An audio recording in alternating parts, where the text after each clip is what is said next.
आपका स्वागत है आपके अपने YouTube चैनल बिल्डिंग शिक्षा बाय नीता चंद्रा में।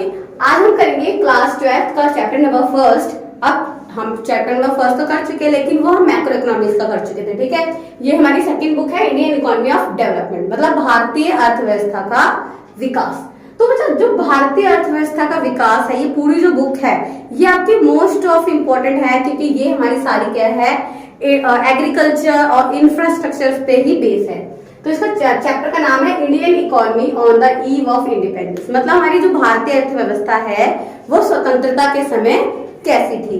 तो मतलब स्वतंत्रता के समय यहाँ बात कर ले, है ना, मतलब इंडिपेंडेंस 1947 या उससे पहले की बात कर ले, तो जो हमारा इंडिया है वो एग्रीकल्चर बेस्ड था। उसको मतलब कृषि प्रधान देश बोलते थे कि मोस्ट ऑफ पॉपुलेशन किस पे बेस्ड थी, हमारी एग्रीकल्चर पे। तो हम इसी में देखेंगे कि हमारा एग्रीकल्चर कैसा था, हमारा इंफ्रास्ट्रक्चर कैसा था, कौन कौन किस किस प्राइमरी सेक्टर में लगा हुआ था, प्राइमरी सेकेंडरी टर्सरी। ठीक है, ये हम इसमें करेंगे। तो हम देख लेते हैं सबसे पहले overall feature of Indian economy on the eve of independence. मतलब अगर पूरी तरीके से देखें तो जो हमारी इंडियन इकोनॉमी है वो किस पे बेस्ड थी, है ना, कैसे उसके फीचर थे। तो सबसे पहले बात करें तो वाइब्रेंट, मतलब हमारी इंडिया कैसी थी, मतलब अर्थव्यवस्था कैसी थी, वाइब्रेंट थी, मतलब कंपनियां थी, कुछ भी स्टेबल नहीं था, ना तो इकोनॉमिक वो एग्रीकल्चर, ना सेकेंडरी और ना ही टर्सरी सेक्टर। वही बात करें ऑनर ऑफ द लैंड, उस टाइम क्या थे, जो किसान होते थे ना वही जमीन के मालिक होते थे। कब की बात कर रहे हैं हम, स्वतंत्रता के समय की। ठीक है, next handicraft product. Handicraft product मतलब जो लोग थे वो छोटे छोटे अपने घरों में ही उद्योग लगाते थे, बड़े बड़े उद्योग नहीं लगाते थे, तो वो क्या थे हमारे हैंडीक्राफ्ट प्रोडक्ट। हम आगे देखते हैं उसके बाद कि हमारे पास जब हमारे पास औपनिवेशीकरण आ गया, मतलब कॉलोनाइजेशन हो गया, तो हमारी इंडिया कैसी थी। तो नेक्स्ट अगर हम बात करें, जब हमारी इंडिया में ब्रिटिश लोग आ गए, है ना, तो ब्रिटिश लोग आए क्यों थे, उसके पीछे बहुत लंबी स्टोरी है कि वो व्यापार करने आए थे, ट्रेड करने आए थे और वो यही रह गए। लेकिन इसके पीछे और भी ऐसे कारण है कि वहां की जो पॉपुलेशन थी वो बहुत ज्यादा हो गई थी और उनको कहीं शिफ्ट करने थे अपनी पॉपुलेशन को, है ना, तो क्योंकि यूरोप वगैरह ये बहुत छोटे छोटे देश थे, तो उन्हें मोस्ट ऑफ पॉपुलेशन ट्रेड करने के लिए भेज दी, तो वो इंडिया में आके रहने लगे। और हमारे पास क्या है कि वहां पे ना उनको कच्चे माल की जरूरत थी, रॉ मटेरियल की जरूरत थी, तो उनको एक ऐसा देश चाहिए था, ऐसा मतलब जगह चाहिए थी जहां से उनको रॉ मटेरियल इजीली मिल सके। तो जब ब्रिटिश लोग हमारे इंडिया में आए थे तो उन्होंने यहाँ का देखा कि यहाँ के जो गवर्नर है, जो यहाँ की गवर्नमेंट है, वो इतनी ज्यादा अवेयर नहीं है, ठीक है, और ना तो यहाँ की इकोनॉमी इतनी ज्यादा डेवलपमेंट है, तो उन्होंने हमारी इंडिया को क्या करा, निशाना बनाया और यहीं पे आके उन्होंने ट्रेड करना शुरू कर दिया। तो देखो यहाँ पर आए तो हमारी इंडियन इकोनॉमी कैसी हो गई, वहां हम ये देखते हैं। तो सबसे पहले क्या है, stagnant of economy. Stagnant of economy का मतलब क्या है कि जो हमारी इकोनॉमी है वो गतिहीन हो गई थी, मतलब उसमें डेवलपमेंट होना बंद हो गया था। मतलब पहले होता था कि चलो 5 से 10, 10 से 15 हो रहा है, लेकिन फिर क्या हो गया, 5 से 8, 8 से 9, इस तरह करके डेवलपमेंट होना शुरू हो गया। ठीक है, वही बात करते हैं बैकवर्ड इकोनॉमी। जो हमारी अर्थव्यवस्था थी वो क्या हो गई थी, बहुत ज्यादा पिछड़ गई थी। ठीक है, मतलब जीडीपी वगैरह बहुत ज्यादा कम हो गया था। वही डोमिनेंस ऑफ एग्रीकल्चर। अब हमारे इंडिया के 72% लोग जो एग्रीकल्चर में जुड़े हुए थे, लेकिन जीडीपी में उसका कितना परसेंट आ रहा था, सिर्फ 50%। ठीक है, मतलब या तो हो सकता है उनके काम करने का तरीका गलत हो या फिर वो पुराने मेथड को यूज कर रहे हो। ठीक है, बाद में बात करते हैं ब्लीक ऑफ इंडस्ट्री। अब ब्लीक ऑफ इंडस्ट्री का मतलब क्या है कि जो हैवी इंडस्ट्री थी वो तो डेवलप कर रही थी, क्योंकि वो हमें किसको चाहिए थी, ब्रिटिश वालों को चाहिए थी, और जो छोटी छोटी इंडस्ट्री थी वो क्या हो गई थी, हमारी पूरी डिके हो गई थी, मतलब पूरी बंदी हो गई थी हमारे पास। नेक्स्ट बात करते हैं heavy dependent of the import. अब इंपोर्ट मतलब आयात, है ना, तो हमारी इंडिया क्या हो गई थी, जो बाहर से सामान आ रहा था उसमें बहुत ज्यादा निर्भर हो गई थी, लाइक हैवी मशीन, सिलाई मशीन, ऑयल। ठीक है, इससे बहुत ज्यादा क्या हो गई थी, निर्भर हो गई थी। वही बात करते हैं लिमिटेशन ऑफ अर्बनाइजेशन। जो शहरीकरण था, अर्बनाइजेशन मतलब शहरीकरण, तो शहरीकरण का मतलब क्या होता है कि जहां पे सारी फैसिलिटीज हो लोगों के लिए। ठीक है, तो लिमिटेशन ऑफ अर्बनाइजेशन हुआ कि 40% लोग जो थे वो सिर्फ शहर में रह रहे थे, बाकी 86% जो लोग थे वो कहाँ स्टे कर रहे थे, विलेज में। अभी सेमी फेडरलिस्ट इकोनॉमी, मतलब ना तो हमारी इकोनॉमी पूरी तरह से कैपिटलिज्म थी, ना तो पूंजीवाद थी, ना ही सामंतवाद थी। तो ये कुछ फीचर थे ईव ऑफ इंडिपेंडेंस के हमारी इकोनॉमी के। नेक्स्ट हम देखते हैं स्टेट ऑफ एग्रीकल्चर सेक्टर, मतलब हमारे इंडिया में जो एग्रीकल्चर था, जो खेती थी, उसकी क्या स्थिति थी। तो हमारा इंडिया शुरू से ही एग्रीकल्चर बेस्ड रहा है। यहाँ पे 72% जो पॉपुलेशन थी उस टाइम वो क्या थी, हमारी एग्रीकल्चर पे बेस्ड थी। लेकिन फिर भी हमारे एग्रीकल्चर पे और क्या क्या हमारे फीचर थे, क्या क्या विशेषताएं थी वो देख लेते हैं। लेकिन लो प्रोडक्शन एंड प्रोडक्टिविटी, मतलब एक तो हमारी इकोनॉमी में और एग्रीकल्चर में क्या हो रहा था, लो प्रोडक्शन हो रही थी और प्रोडक्टिविटी भी क्या हो रही थी, उत्पादकता भी क्या हो रही थी, कम हो रही थी। मतलब जितनी होनी चाहिए थी उतनी नहीं हो रही थी, उससे कम हो रही थी।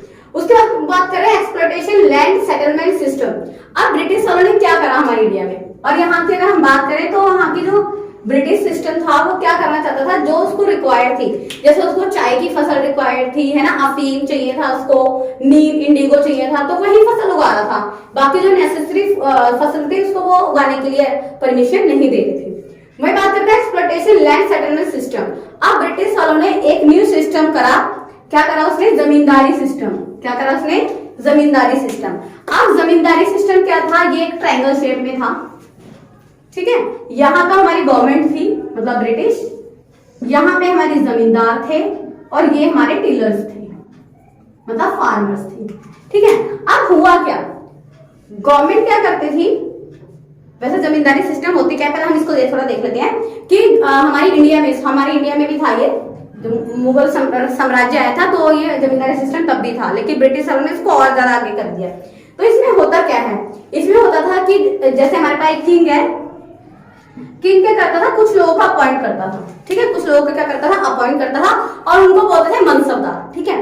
तो वो क्या करते थे मनसबदार, मतलब राज्य की क्या करते थे, हेल्प करते थे, ठीक है। तो उनको कुछ घोड़े दे दिए जाते थे और उनको पेमेंट कौन करती थी, गवर्नमेंट करती थी। क्या करती थी, गवर्नमेंट। तो गवर्नमेंट क्या करती थी, उनको कभी कभी तो कैश दिया करती थी, लेकिन कभी कभी उसके पास जैसे कैश नहीं होता था तो वो क्या करते थे, उनको जागीर मतलब जमीनें दे देती थी और बोलते थे उनसे कि आप किसानों से कर ले लेना और वही आपकी क्या होगी, पेमेंट होगी, ठीक है।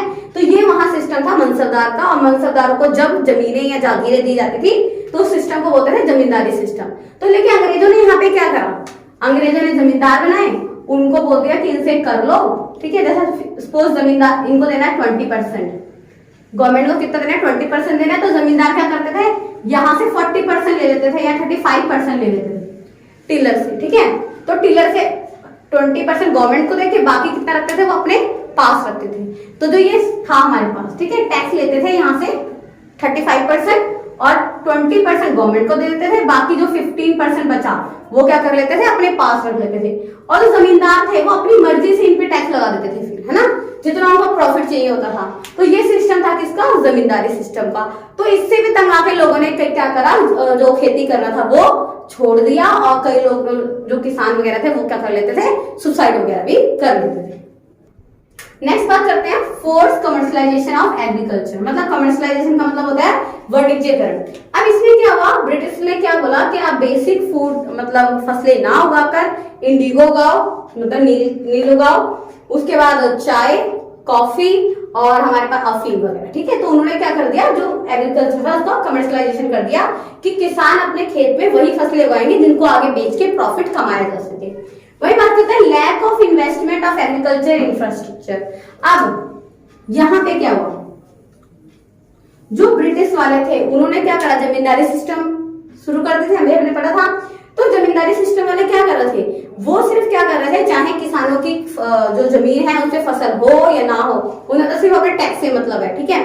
तो टैक्स उन्होंने क्या कर दिया, सिर्फ टैक्स लेना और गवर्नमेंट को देना, इतना ही समझा। ना तो उन्होंने जमीन पे कोई इन्वेस्टमेंट करी, ना ही उन्होंने कोई भूमि सुधार करे, ना ही कोई मशीन वगैरह ली, ठीक है। तो उन्होंने इन्वेस्टमेंट क्या करा, जमीन पे ना के बराबर, ठीक है, ना ही कोई भूमि सुधार करे, लैंड रिफॉर्म करे।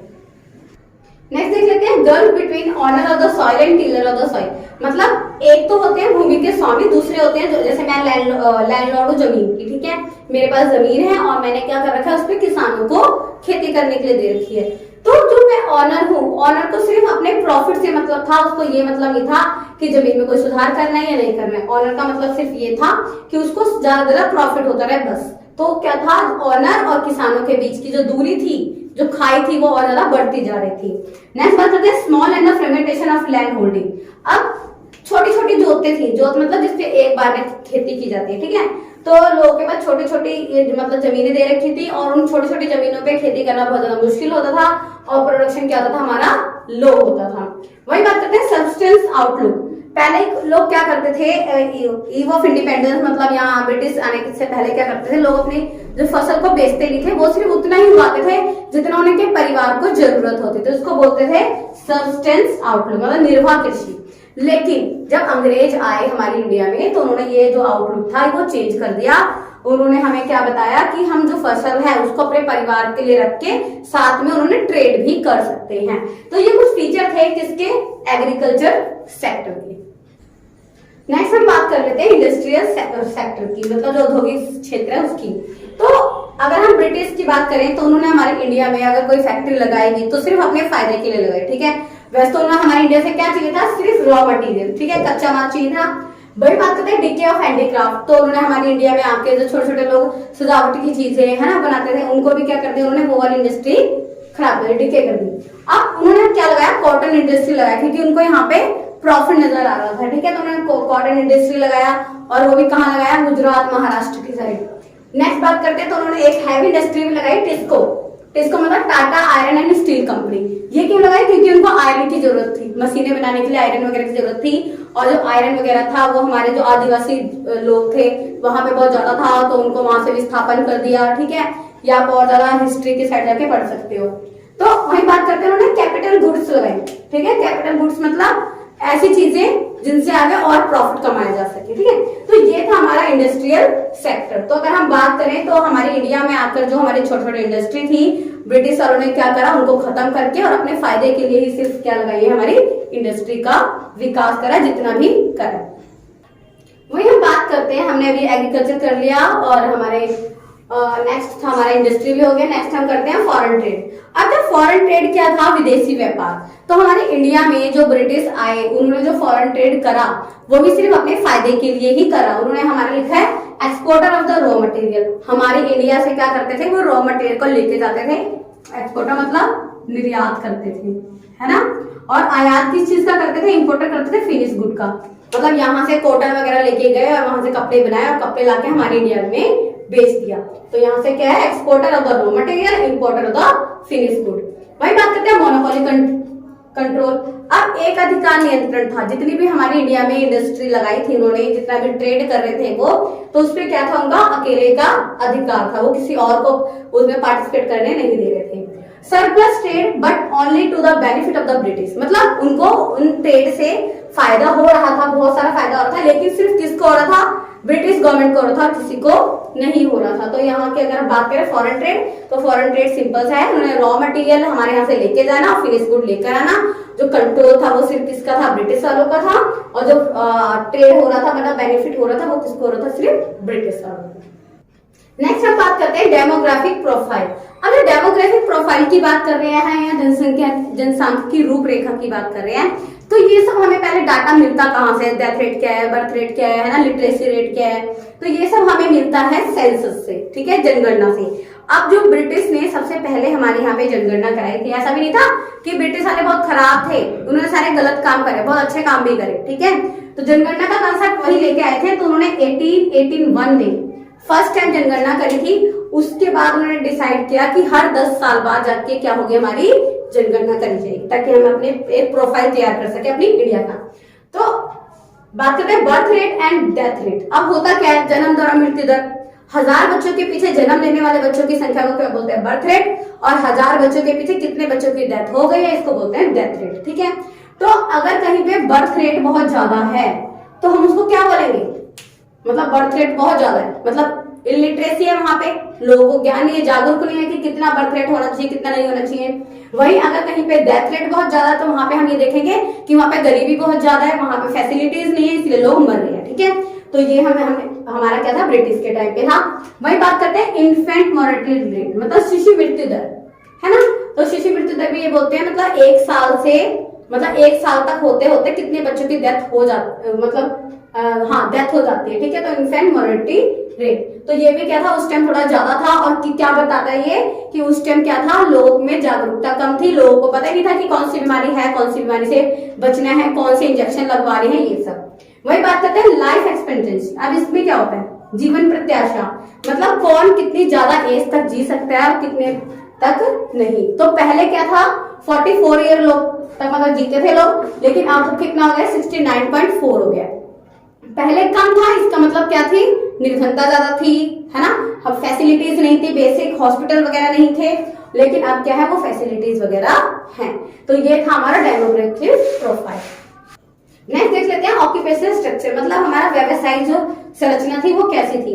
तो हमारे पास इकोनॉमी में 3 सेक्टर होते हैं, प्राइमरी, सेकेंडरी और टर्सरी, ठीक है, मतलब प्राथमिक, द्वितीयक और तृतीयक। जो प्राथमिक होता है उसमें हम क्या करते हैं, सिर्फ एग्रीकल्चर और वहां पे छोटे मोटे काम से रिलेट करते हैं, जैसे हमने माइंस वगैरह कर ली, है ना, मछली पालन कर लिया, ये सब। वही बात करते हैं सेकेंडरी सेक्टर। तो सेकेंडरी सेक्टर क्या होता है, जैसे कॉटन है, कॉटन से हमने क्लोथ बनाया, क्लोथ से हमने बिक्री करी उसकी, ठीक है, मतलब सेल कर दिया। तो जो क्लोथ बनाने का जो प्रोसेस है वो सारा हमारा किसमें होगा, सेकेंडरी सेक्टर में होगा, ठीक है। वही बात जब सेलिंग की आएगी या टीचर की आएगी, जो अपनी सर्विसेज प्रोवाइड करते हैं, वकील, डॉक्टर जितने भी हैं, वो हमारा किसमें आता है, टर्सरी में। तो हमारे पास 1951 का डाटा दे रखा है, क्योंकि हम स्वतंत्रता के समय की बात कर रहे हैं। तो जो प्राइमरी सेक्टर था उसमें हमारा 72.7% जो पॉपुलेशन थी किसमें जुड़ी हुई थी, प्राइमरी सेक्टर में। और प्राइमरी सेक्टर में भी कहाँ पे, एग्रीकल्चर, मतलब खेती करने से रिलेट करके। वही बात करते हैं सेकेंडरी सेक्टर, तो वहां पे था 10.1%, और ये भी कहाँ था हमारा, कुछ था कि कुछ लोग यहाँ से जापान की साइड शिफ्ट हो गए या कुछ करके, ठीक है। वही बात करते हैं टर्सरी सेक्टर, तो वहां पे था 70.2%। लेकिन अगर आज का डाटा करें तो आज ये कम होता जा रहा है, ये भी बढ़ रहा है और टर्सरी सेक्टर भी बढ़ रहा है, लेकिन जो हमारा टर्सरी सेक्टर बहुत ज्यादा रैपिडली बढ़ रहा है। वही बात करते हैं इंफ्रास्ट्रक्चर, लेकिन उससे पहले हम देख लेते हैं कि जब ब्रिटिश हमारे इंडिया में आए थे तो कोई पॉजिटिव इम्पैक्ट पड़ा, क्योंकि अभी तक हम सिर्फ नेगेटिव करते आ रहे हैं। तो सबसे पहले बात करते हैं, तो जो ब्रिटिश आए थे तो उन्होंने हमारे यहाँ पे जो इंफ्रास्ट्रक्चर था, मतलब रेलवे लाइंस, सड़कें, बंदरगाह और डाक वगैरह, है ना, ये सब शुरुआत करी थी। वही बात करें तो कमर्शलाइजेशन ऑफ द फार्मर, मतलब आउटर फार्मर। पहले क्या करते थे, जो किसान जो थे वो सिर्फ अपने लिए खेती करते थे, लेकिन जब ब्रिटिश आए तो उन्होंने क्या बताया हमें कि हम खेती के अलावा उसको, मतलब जो अपने घर के लिए खेती करते हैं, उसके बाद जो और हमारी फसल बच जाती है उसको हम आगे बेच भी सकते हैं, ठीक है। तो ये जो आइडिया था ये वाला किसने दिया, हमारा ब्रिटिश वाले ने। वही न्यू अपॉर्चुनिटी ऑफ एम्प्लॉयमेंट, तो जो न्यू जॉब की अपॉर्चुनिटी थी, ठीक है, जैसे क्लर्क वगैरह वगैरह की थी हमारे पास, तो ये भी किसने दिया, हमारी ब्रिटिश ने।